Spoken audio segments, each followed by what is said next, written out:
জলের কল আছে কিন্তু সেই কল দিয়ে জল পড়ে না। এই ছবি উত্তর 24 পরগনার হিঙ্গলগঞ্জের স্যান্ডেলের বিল পঞ্চায়েতের 13 ও 14 নম্বর ওয়ার্ডের প্রতিটি ঘরে 8 থেকে 80 সকলকেই জল আনতে হয় অনেকটা দূর থেকে। গ্রামবাসীদের অভিযোগ, প্রশাসনকে বারবার জানিয়েও সমস্যা মেটেনি। প্রতিবাদে শনিবার পথে নামলেন মহিলারা।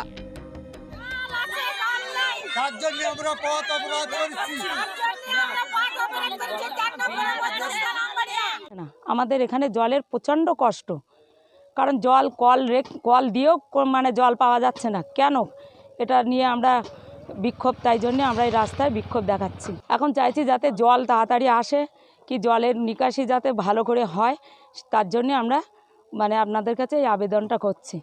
জলের জন্য খুব কষ্ট, 1 থেকে 2 বছর আমাদের এই বয়স হয়ে গেছে।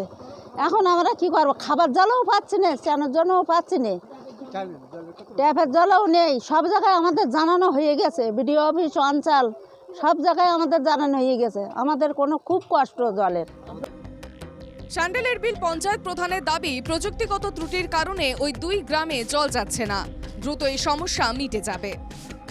পিএইচই ডিপার্টমেন্ট এরা প্রথমে যে পাইপলাইনটা দিয়েছিল, সেই পাইপলাইনের মাধ্যমে জলটা নদীর ধার দিয়ে অনেকটা উঁচু হয়ে গেছিল, লেভেলটা ওরা বুঝতে পারেনি, যার জন্য আবার নতুন করে পাইপলাইন বসানোর একটা ব্যবস্থা করা হয়েছে। মানে টিউবওয়েলের মাধ্যমে পানীয় জল যাতে পায় মানুষ, তার জন্য 5 তারিখে আমরা টেন্ডার করেছি। আগামী 19-20 তারিখের মধ্যে ওখানে টিউবওয়েলের বসানো হবে এবং জলের ব্যবস্থা খুব তাড়াতাড়ি হয়ে যায়। পঞ্চায়েত প্রধান আশ্বাস দিয়েছেন 2 গ্রামে দ্রুত জলের সমস্যা মিটে যাবে, কিন্তু সেই আশ্বাসে ভরসা রাখতে পারছেন না গ্রামবাসীরা। কারণ এর আগেও তারা এমন আশ্বাস পেয়েছিলেন।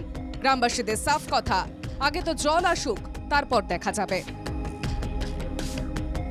বসিরহাট থেকে তপন মণ্ডলের রিপোর্ট, এনকেটিভি বাংলা।